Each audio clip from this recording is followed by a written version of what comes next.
Today's morning devotional. Obeying God's law.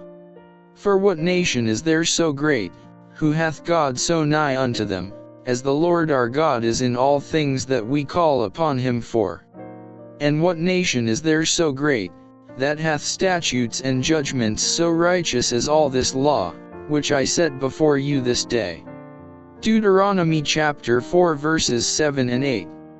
Concerning his commandments God declared, through Moses, to his people, "Keep therefore and do them, for this is your wisdom and your understanding in the sight of the nations."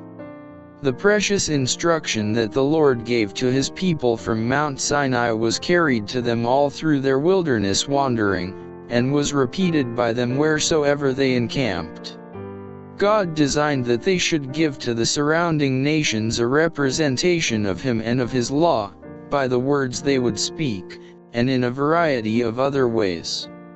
On many occasions, as they met the people who knew not God, they exalted their leader as a great and holy being whom all should always honor and respect and reverence.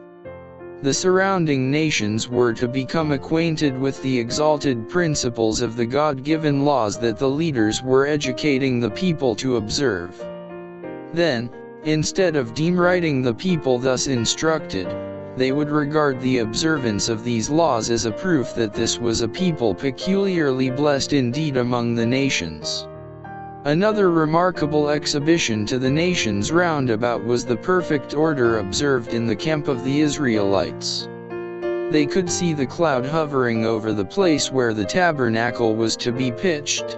They observed the priests and other appointed agencies going about their special work, each one doing the part assigned him in the work of preparing the camp for the night. No one did anything that someone else should do. Whoever would have tried to do another man's work would have suffered the death penalty. Each one attended to his special duty.